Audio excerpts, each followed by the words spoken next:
Hello everyone, welcome to my another brand new blog. I hope সবাই ভালো আছেন। তো অনেক দিন পর একটা ব্লগ নিয়ে আবার আপনাদের সামনে চলে আসলাম। আর আজকের ব্লগটা হচ্ছে খাগড়াছড়ি পার্বত্য জেলার সবথেকে উঁচু পাহাড় থেকে পুরা খাগড়াছড়ি শহর দেখার যে দৃশ্যটা বা কেমন দেখা যায় সেটা আমি আপনাদের সাথে এখন শেয়ার করব। আশা করি সবাই শেষ পর্যন্ত আমার ব্লগটা দেখবেন। তো চলুন শুরু করা যাক। ঘুম থেকে উঠে আমরা রওনা করে দিয়েছিলাম খাগড়াছড়ি শহরের দিকে। শহরের দিকে যাওয়ার সময় আমাদের সামনে পড়েছিল এমন উঁচু নিচু আঁকাবাঁকা পাহাড়ি রাস্তা। পাহাড়ি অঞ্চলের অধিকাংশ আদিবাসীদেরই একমাত্র আয়ের উৎস হচ্ছে কৃষি।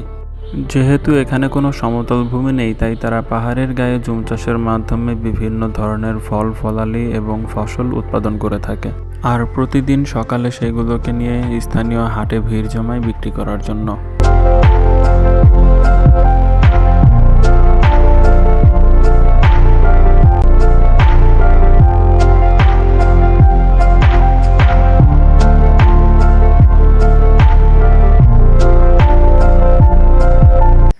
বাসা থেকে খুব ভোরে বের হয়েছি আমরা 5:30টায়। এখন বাজে প্রায় 7টার কাছাকাছি। তো আমরা এখন যাব হচ্ছে খাগড়াছড়ি শহরে। খাগড়াছড়ি শহরে যেতে হলে এখান থেকে আরও 10 কিলো মিনিমাম, ম্যাক্সিমাম 15 কিলো যেতে হবে।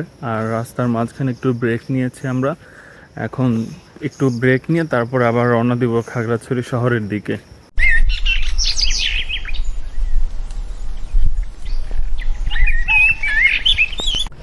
এখন আবার রওনা করছি আমরা খাগড়াছড়ি শহরের দিকে।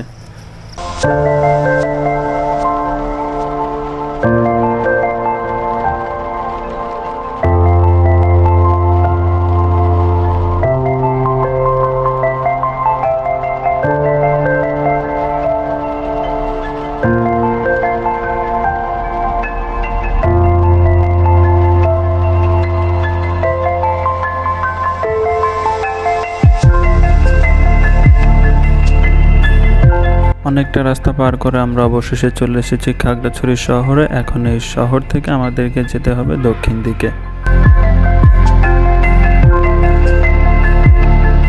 তো অবশেষে প্রায় 3 ঘন্টা জার্নি শেষ করে আমরা খাগড়াছড়ি শহর পার করে, শহরের উপর দিয়ে শহর পার করে আমরা চলে আসছি এখানে একটা গ্রামে। এই গ্রামের নামটা সম্ভবত পানছড়ি, আমার সম্ভবত পানছড়ি হবে, আমার সঠিক জানা নেই। এখন একটা নদীর পাশে দাঁড়ায় আছি, আমার পেছনে একটা নদী দেখতে পাচ্ছেন। আমরা যাবো ওই পাশে, আমাদেরকে ওই পাশে গিয়ে ওই যে পেছনের ওই উঁচুটা পার হয়ে ওইতে একটা গ্রাম আছে, গ্রামের মধ্যে দিয়ে তারপর আমাদের প্রথম ডেস্টিনেশন হচ্ছে স্বর্গের সিঁড়ি বা হাতিমাথা। এখানে ওইটার নাম হচ্ছে হাতিমাথা, বাট লোকে অনেকে স্বর্গের সিঁড়ি বলে।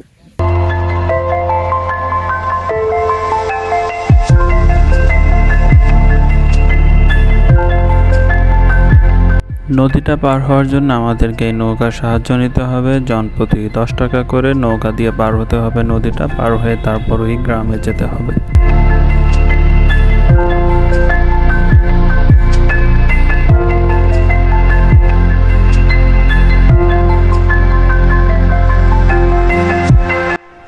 নদী পার হয়ে এখন এই গ্রামের মধ্যে দিয়ে গ্রামের আঁকাবাঁকা রাস্তা ধরে আমাদেরকে 10 থেকে 15 মিনিট হাঁটতে হবে। 10 থেকে 15 মিনিট হাঁটলেই তারপরে শুধু পাহাড়ি রাস্তা পাবো আমরা। এর মাঝে কোনো গ্রাম বা বাড়ি কিচ্ছু নেই।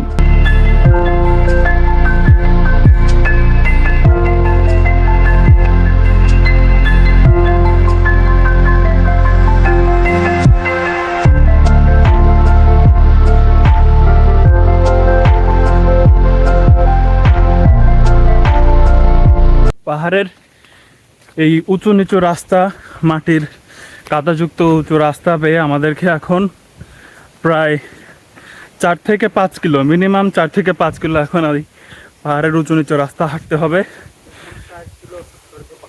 প্রায় অনেকখানি পর চলে এসেছি। কথা শুনে হয়তো বুঝতে পারছেন যে এখানে মানে কি অবস্থা এই উঁচু নিচু রাস্তাতে উঠতে গিয়ে। কথা শুনে হয়তো বুঝতে পারছেন অনেক কষ্ট এখানে উঠতে পারাটা অনেক কষ্টের ব্যাপার। আমার সামনে দেখতে পাচ্ছেন এই উঁচু রাস্তা, এর থেকে উঁচু রাস্তা পার করে এসেছি পেছনে। এখন এইটাও পার করে যেতে হবে। না জানি সামনে আরও কত উঁচু রাস্তা আছে। এগুলো অনেক উপরে উঠে গেছে এই রাস্তাগুলো, মাটির রাস্তা। যদি এখন বৃষ্টি পড়ে রাস্তায় কাদা হয়ে যাবে, উঠতে আরও কষ্ট হবে। এখন শুকনা রাস্তা, হয়তো গতকাল বৃষ্টি হয়েছে, স্লিপ করছে পা। এখন এখন যদি বৃষ্টি হয় তাহলে উঠতে আরও কষ্ট হবে।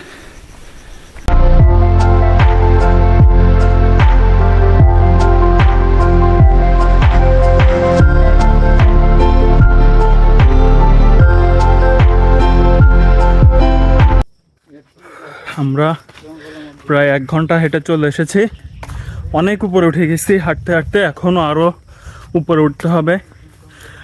সামনে যত যাচ্ছি রাস্তাটা ততই কঠিন হচ্ছে আমাদের। রাস্তা আরও উঁচু হয়ে যাচ্ছে, যত উপরে উঠছি ততই রাস্তা উঁচু হচ্ছে, আর হাঁটতে অনেক কষ্ট হচ্ছে। এতক্ষণ হাঁটার পরে কথা বলতে হয়তো অনেক কষ্ট হচ্ছে, আপনারা বুঝতেই পারছেন কথা শুনে। এখন এই দুর্গম পথ বেয়ে আরও উপরে উঠতে হবে আমাদেরকে। 3 থেকে 4 কিলো রাস্তা হেঁটে আসছি, কোনো মানুষের সন্ধান পাই নাই। এতক্ষণ পরে পাহাড়ের এত উপরে একটা দোকান, মনে হয় এটা দেখি দোকান কিনা।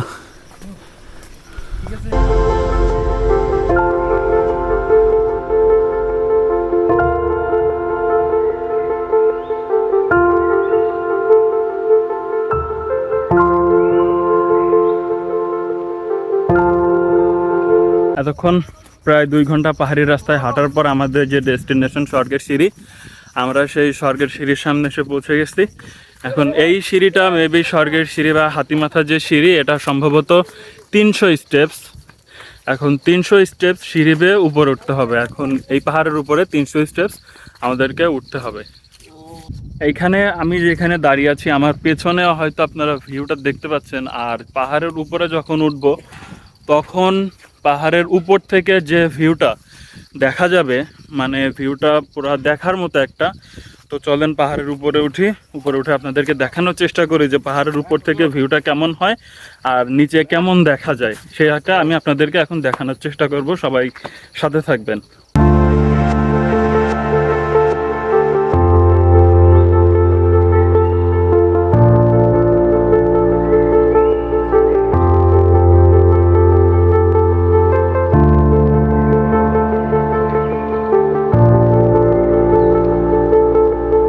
অর্ধেকটা সিঁড়ি উপরে উঠে গেছি। অর্ধেকটা সিঁড়ি ওঠার পরে এখানে এত বাতাস, প্রচণ্ড বাতাস এখানে, আর বৃষ্টি শুরু হয়ে গেছে, গুড়ি গুড়ি বৃষ্টি পড়ছে। উপরে যত যাচ্ছি বাতাস বৃষ্টি পরিমাণ ততই বাড়ছে এখানে। আপনারা যদি আমার পেছনের ভিউটা দেখেন, পেছনের ভিউটা কিন্তু অনেক সুন্দর। আসলে ক্যামেরায় কতটা বোঝা যাচ্ছে আমি বলতে পারবো না, বুঝতে পারছি না, বাট আপনি যদি নিজের চোখ দিয়ে দেখেন তাহলে এর থেকে সুন্দর হয়তো আর কোথাও নাই।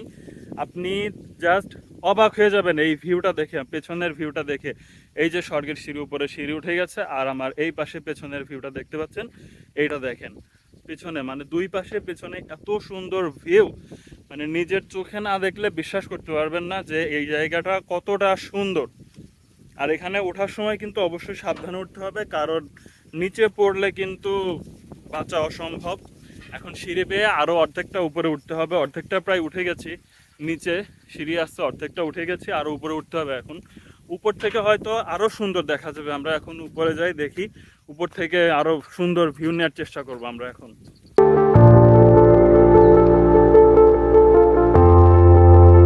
10 মিনিট লাগছে 300 স্টেপ সিঁড়িতে উঠতে।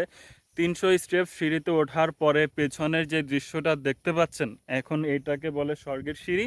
এই স্বর্গের সিঁড়ি বেয়ে 300 স্টেপস উপরে উঠে আসছি, তারপরে পেছনে, আমার পেছনে যে এই রকম ভিউ, আসলে মনে হচ্ছে স্বর্গে চলে আসছি। মানে কি বলবো, বারবার একটা কথাই বলবো যে যদি নিজের চোখে না দেখেন তাহলে কোনোভাবেই বিশ্বাস করতে পারবেন না যে দৃশ্যটা কি, যে দৃশ্য আর যে ভিউ। আর পেছনে হয়তো দেখতে পাচ্ছেন আপনারা ভিউটা। এখানে মানে ওয়েদারটা হঠাৎ করে খারাপ হয়ে গেছে, অনেক জোরে ঝড়ো হাওয়া বইছে আর বৃষ্টি পড়ছে, যার কারণে পেছনে ক্লিয়ার দেখা যাচ্ছে না। যদি সূর্যের আলো থাকতো, রোদ থাকতো, তাহলে হয়তো পেছনে অনেক ক্লিয়ার দেখা যেত। এখন 300 স্টেপস উপরে উঠে আসছি, এরপরে আরও উপরে যেতে হবে। এইটার উপরেও আরও উপরে আছে, আর উঁচুতে পাহাড় আছে। এখন আমাদেরকে ওইটার উপরে উঠতে হবে। এই যে পেছনে আমি এখন উঠে যাচ্ছি এই পাহাড়, এটার উপরে এখন উঠতে হবে আমাদেরকে। এটার উপরে উঠলে হয়তো আরও সুন্দর ভিউ পাবো। তো চলুন দেখা যাক, উপরে যাই। উপরে গেলে আরও কত সুন্দর ভিউ পাই, সবাই সাথে থাকবেন। তো আরও উপরে উঠে আসছি, জাস্ট উপর থেকে ভিউটা দেখেন। উপর থেকে এটাকে স্বর্গ না বলে হয়তো কেউ থাকতে পারবেন না। এটা স্বর্গের মতোই, জাস্ট বলতে পারেন যে এটা একটা স্বর্গের উপর উঠে আসছি। জাস্ট ভিউটা দেখেন। এই দিক থেকে হয়তো খাগড়াছড়ি, এই যে আমার আঙুলের সোজা এদিকে হয়তো দাঁড়ালে খাগড়াছড়ি পুরো শহরটা দেখা যায়। আমি দেখতে পাচ্ছি ওইদিকে বিল্ডিং আছে, উঁচু উঁচু বিল্ডিং আছে, বাড়ি ঘর আছে। এই দিক থেকে পুরো খাগড়াছড়ি শহরটা দেখা যায়। আর এই দিকের ভিউটা দেখেন, জাস্ট ভিউ। আরও উপরে উঠতে হবে আমাদেরকে, এই চড়াই বেয়ে আরও উপরে উঠতে হবে। আর এতক্ষণ আমরা যে পাহাড়গুলোতে বেয়ে আসছি সব ছিল মাটির পাহাড়। এই দিকে একটা পাহাড় আছে, এটা একটা মাত্র পাহাড়, এটা পাথরের পাহাড়। এই দিকে হয়তো দেখতে পাচ্ছেন এটা পাথরের পাহাড়। পাথরের পাহাড়ের এই পাশে এই দিকের ভিউটা দেখেন, ভিউ জাস্ট ফিল নেন যে আপনি স্বর্গে আছেন।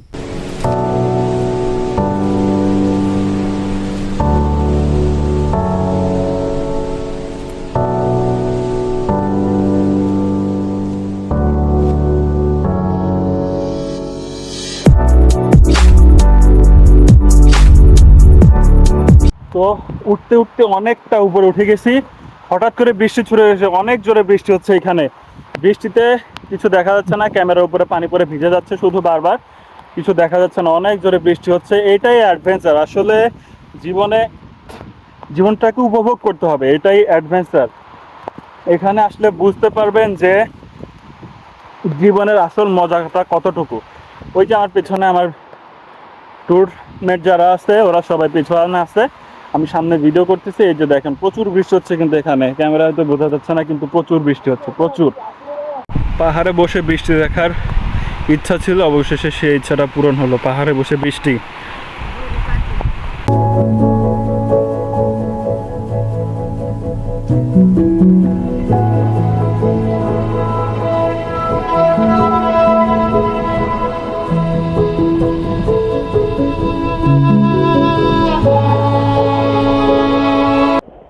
আমরা যারা আসলে এখানে ট্যুরে আসি, আমরা ট্যুরিস্ট যারা, তারা হয়তো এই দিকের মানে বাড়ি ঘর এলাকা, এত সুন্দর দৃশ্য দেখে আমরা হয়তো ভাবতে পারি যে এই এলাকার লোকজন কি আরামে আছে, কত সুন্দর পরিবেশ, কত সুন্দরভাবে বসবাস করে এরা। কিন্তু আসলে এরা যে জীবনে কতটা স্ট্রাগল করে সেটা কিছুদিন থাকলে হয়তো বোঝা যাবে, যে এরা আসলে জীবনে কতটা স্ট্রাগল করে এই এলাকাগুলোতে থাকে। যেমন এই যে বৃষ্টি হলে রাস্তাগুলো, পাহাড়ি রাস্তা, এই রাস্তাগুলো অনেক পিচ্ছিল হয়ে যায়, চলাচলের সমস্যা। আর এদের বাড়ি তো অনেক উঁচুতে। এই যে দেখেন আমার পেছনে, জাস্ট একটু দেখেন যে আমি কত উঁচুতে আছি এখন। এইখান থেকে নিচে যদি একবার কেউ পড়ে তাহলে তার বেঁচে থাকার চান্সেস খুবই কম। জাস্ট পিছনের দেখেন যে কত উঁচুতে আছি, খুবই কষ্ট আসলে। এদিকে মানে নেটওয়ার্ক থাকে না, নেটওয়ার্ক পাওয়া যায় না সহজে, রাস্তাগুলো পিচ্ছিল আর একদম পাহাড়ি ঢালু রাস্তা। এই যে আমি হেঁটে যাচ্ছি, জাস্ট এইটুকুই রাস্তা, এই পাশে যেটা এটা দেখতে পাচ্ছেন এদিকে কিন্তু ঢালু, একদম পড়লে এইখান দিয়ে একদম নিচে পড়ে যাবে, কেউ যদি এখানে পড়ে একদম নিচে পড়ে যাবে। আর এইদিকে এইরকম পাহাড়।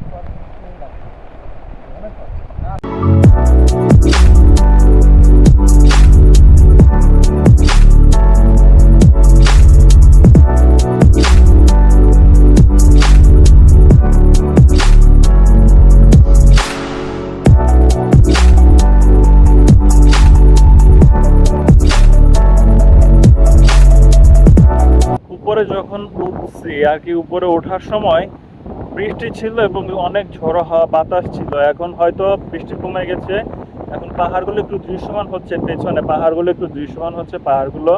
আর বৃষ্টির পরে রাস্তা অনেক পিচ্ছিল হয়ে গেছে, আমরা আরো উপরে ছিলাম, এখান থেকে আরো উপরে ছিলাম আমরা, এখন আবার নিচে নামতে হবে। এই যে নিচে আমরা এই যে স্বর্গের যে সিঁড়ির কাছে চলে আসছি, এই সিঁড়ি বেয়ে এখন আবার নিচে নামতে হবে আমাদেরকে। আর অনেক বৃষ্টি হচ্ছে, অনেক বৃষ্টি, পাহাড়ে অনেক বৃষ্টি হয়েছে। আর বৃষ্টির পরে যে বৃষ্টি শেষ হয়ে গেছে, এখন রোদ উঠছে হালকা হালকা, এখন পাহাড়গুলো দৃশ্যমান হচ্ছে। এই যে পাহাড়গুলো দেখা যাচ্ছে পিছে, পাহাড়গুলো দৃশ্যমান হচ্ছে। এই পাশেও পাহাড় আছে, এই যে পাহাড়গুলো দৃশ্যমান হচ্ছে পিছনে।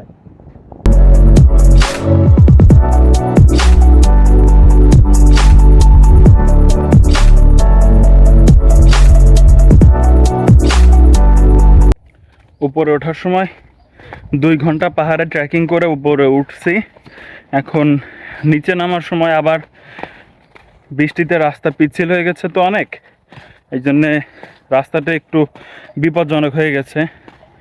আপনারা কেউ পাহাড়ে ওঠার সময় একটা লাঠি বা কোনো কিছুর সাহায্য নেবেন, ওইটা ধরে উঠবেন, আবার নামার সময় ওইটা ধরে নামবেন, তাহলে কোনো সমস্যা হবে না।